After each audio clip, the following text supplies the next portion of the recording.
Xpeng GX Hybrid. Bu mashina juda ham ko'p kutilgan mashinalardan bittasi.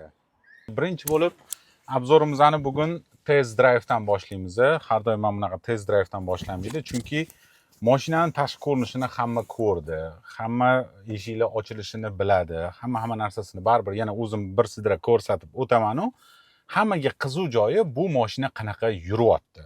Yumshoq ekanmi? Hammani so'rayotgan birinchi narsasi shu. Shuning uchun birinchi bo'lib test drive'dan boshlashga qaror qildim bugun. Hop, qani.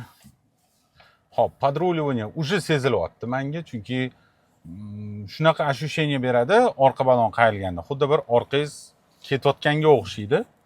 Hamma ham bu narsaga ko'nika olmaydi. Hop, demak, cho'tkalarimizni ichidan suv chiqar ekan. Shuni ham sразу ko'rdik. Hop. Hozir atrofdan mahallaning ichidan yuramiz.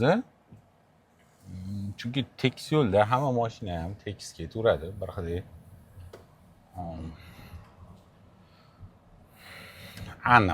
Aniq yumshoq.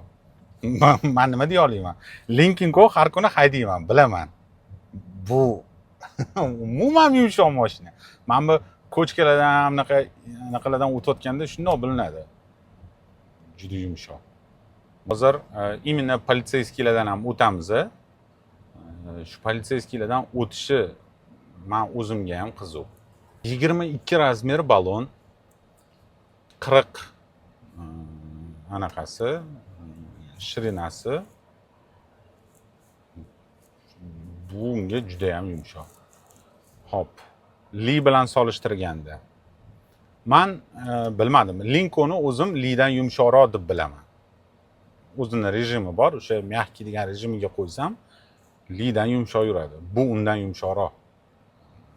Men uchun shuni sezilyapti yumshoqligi bu. Ancha yumshoq mashina.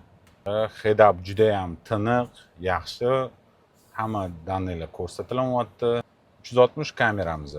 Voy, ajoyib. Menga eng yoqqan narsa shu ikkita oldi balonni ko'rsatishi. Mana oldimizda bitta politseyskiy kelyapti. Mana shu narsa menga kerak edi. Qani, o'tishini ko'ramiz. Hop, yumshoq emas. Sразу aytaman. Hozircha men uchun yumshoq emas yoki tezroq keldi, yokida u qo'l bola tayinlangan politseyskiy edi. Hop, bunisidan ham o'tyapmiz. O'rtacha. Lincoln'dagi. Может,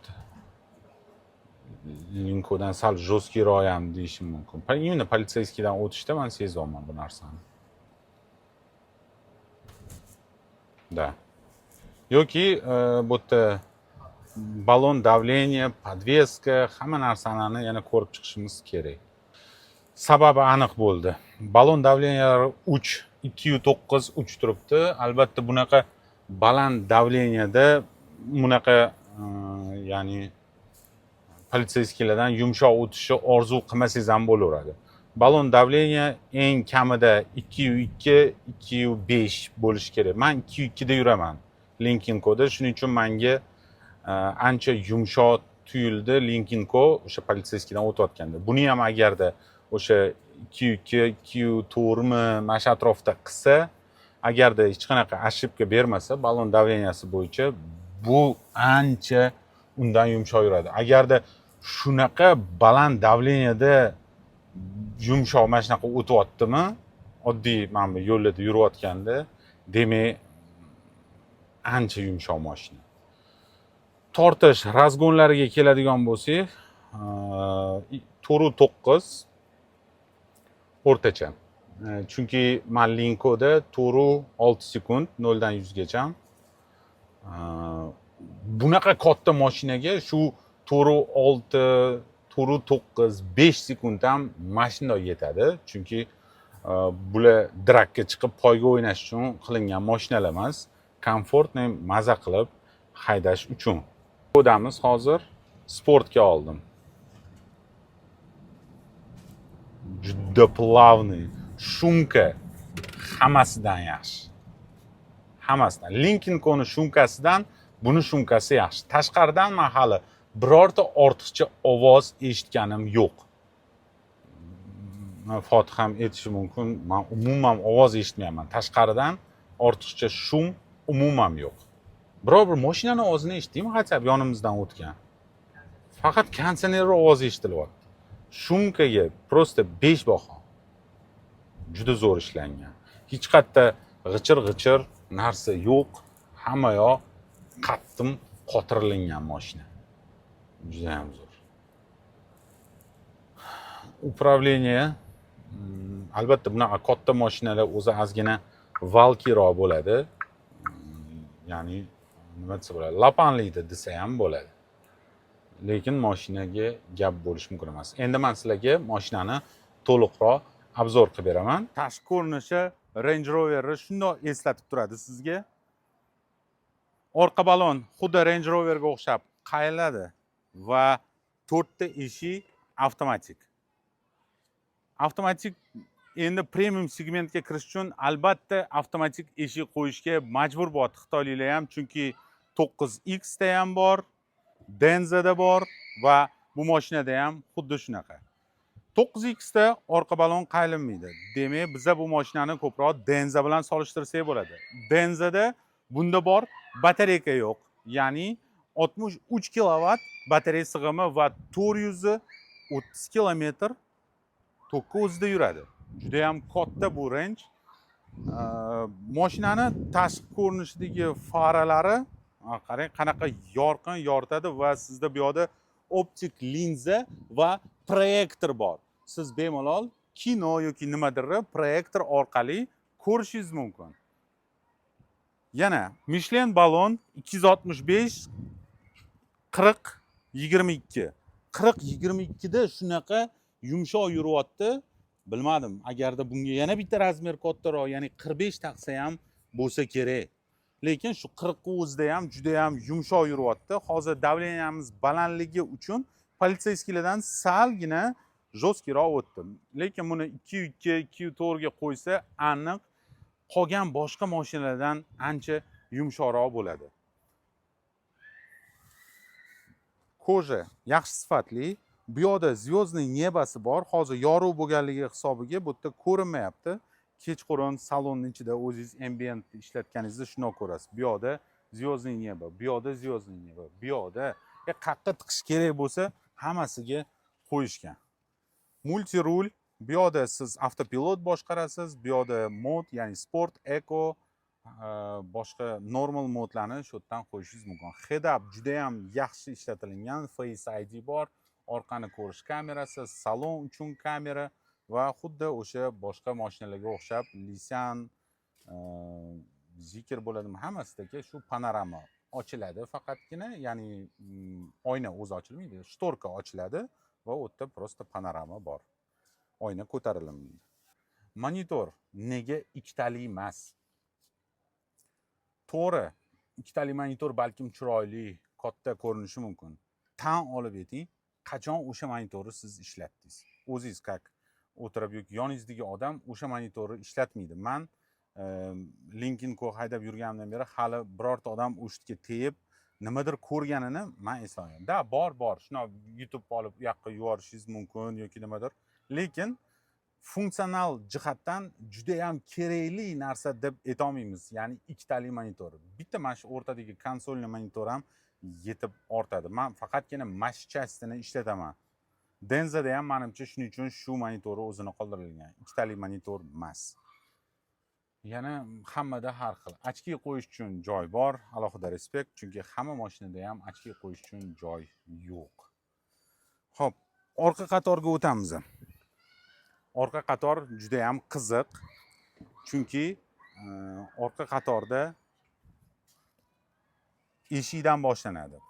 Demak, Denzada pardani knopkada ko'tarish mumkin. Bunda knopkada emas, qo'lingizda ko'tarasiz. Lekin bunda tonirovkani siz boshqarishingiz mumkin. Tonirovka o'chdi, tonirovka yondi. Qalay? Zo'ra? Bu va orqa oynani tonirovkasi ham chetdan o'chirib yoqilinadi.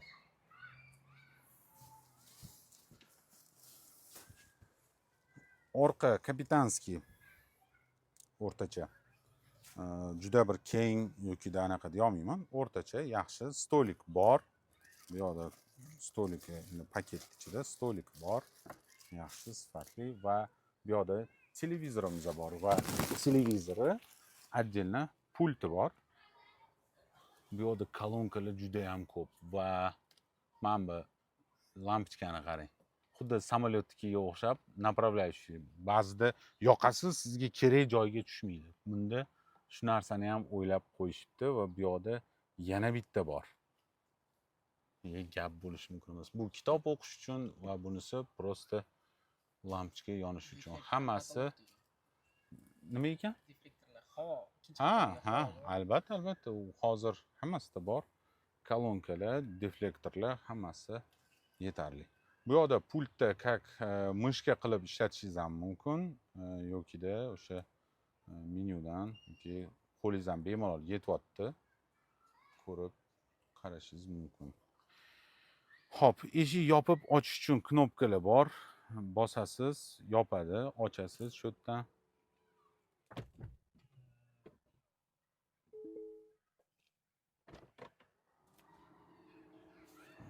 Ruchka ushlash uchun hamma mashinada yo'q, lekin juda ham qulay, kerak ekan.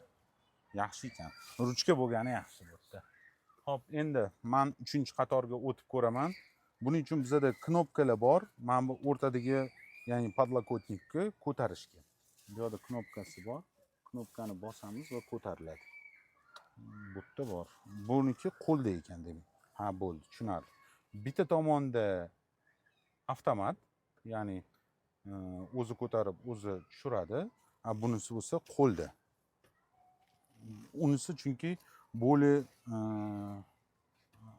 ani xo'jayinlar o'tiradigan tomon bo'lgani uchun menimcha shunaqa qilingan. 3-qatorga o'tirdim va bu yerda belli faqatgina upravleniyasi bor. Oldiga, orqaga yurg'izishi iloji yo'q, lekin yotishi mana ko'rishinglar mumkin qanaqa yotganimni. Yotqizib bemalol ketish mumkin. Juda ham ko'p yotar ekan, lekin bagaj stradать qilib qoladi bunaqa yotishda. Orqa oynani qoraytirish funksiyasi mana ko'rishingiz mumkin. Yoruv, qoraytirdim. Buniki ham qoraytirdim. Juda ham zo'r ishlayapti. Juda ham tez qoyil qolish kerak. Обогрев knopkasi bor. Обогрев ana qilsa bo'ladi. Va qiziq joyi, mana bu podголовникni siz elektron tushirib chiqarsangiz bo'ladi. Bu narsa qanchalik kerak bilmadim. Qoldirilgan shu narsa bor. Ya'ni podголовникni elektronniy pastga tepaga tushirib chiqarishingiz mumkin. Bu mashina zakazga 73 mingga olib kelib berishimiz mumkin. Nomerlar qoldiramiz, aloqaga chiqinglar. Mashina tayyor xargosda ham yokida zavodga primoy zakaz berishimiz ham mumkin. Agarda sizga tayyor mashina turgan mashina menga kerak desangiz, bemalol aloqaga chiqing. Unaqasidan ham bor. Tayyor Toshkentda turganini ham sizga ko'rsata olamiz. Albatta narxlari farq qiladi. Bagaj qismi ham ajoyib. Ko'p mashinalar ikki qismdan bo'lingan bo'ladi. Hozir o'sha 9X Lincoln Co 2 qavatli, ya'ni yarmi bu yoqqa tushadi, yarmi tepaga ko'tariladi. Menga o'sha stil ko'proq yoqadi. Lekin bunda bitta ochilar ekan. Xo'p. Qizuv tomoni juda ham chuqur va ikki xil положениеda siz sideniyani yotqizishingiz mumkin. Birinchi положение bu faqatgina yotadi va sizda shu chuqurlik qoladi. Agarda yo'q, menga bu chuqurlik kerak emas, menga ровный pol bo'lsin desangiz, ko'pchilik matras ishlatishi mumkin yoki bir boshqa narsaga, ya'ni tekis ровный pol kerak bo'ladigan bo'lsa, mana ровный pol bunaqa bo'ladi.